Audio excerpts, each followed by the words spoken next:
one of the things that I saw was a community that was densely populated, and it was in a location that was halfway between two freeways, and 5 blocks away was the largest housing project in Milwaukee, and the closest retail grocery store was about 4 miles away.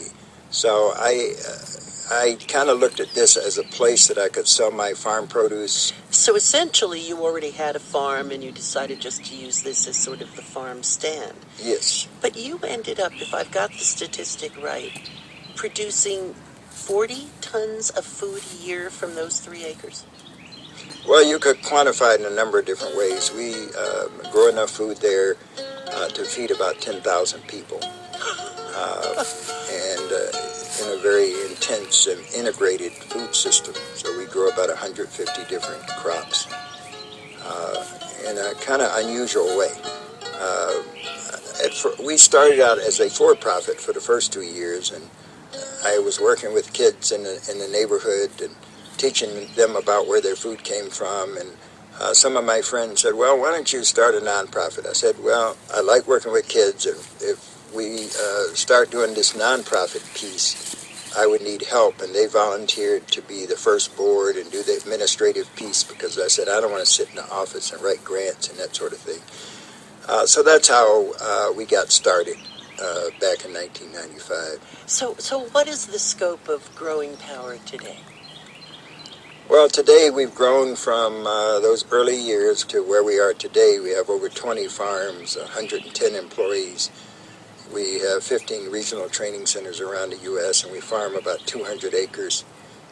We'll be hiring another 150 people in the next year or so, and increasing our greenhouse year-round production to over 100 acres in and around Milwaukee, Madison, and Chicago. So this is all essentially urban farming, serving what is known as food deserts of major cities.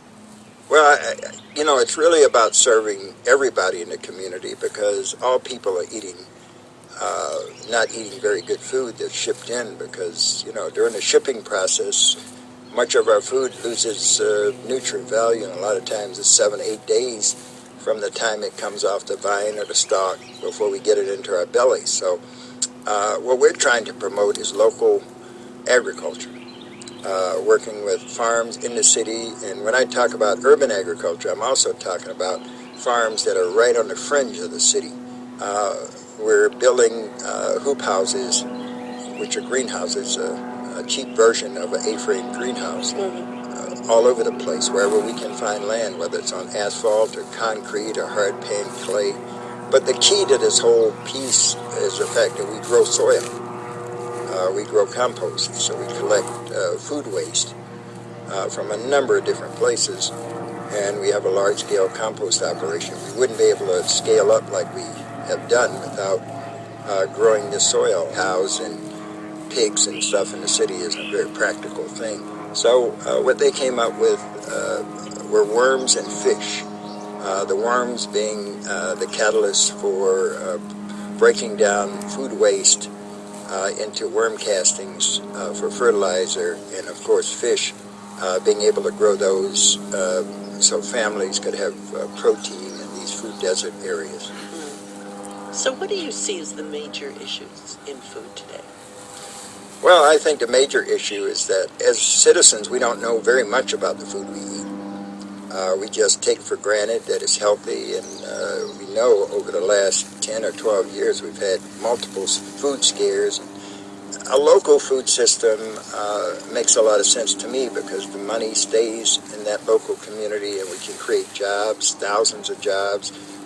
As we talk today, we're losing rural farmland and we're losing rural farmers. So what we need to do is grow farmers. Not only grow soil, but we have to train farmers to be able to farm a different kind of way.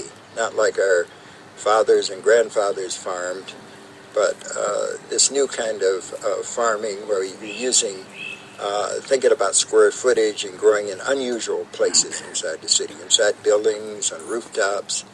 So what's driven me is to be a part of ending world hunger. And the UN stated it in 2010, the only way to end world hunger is through local food systems.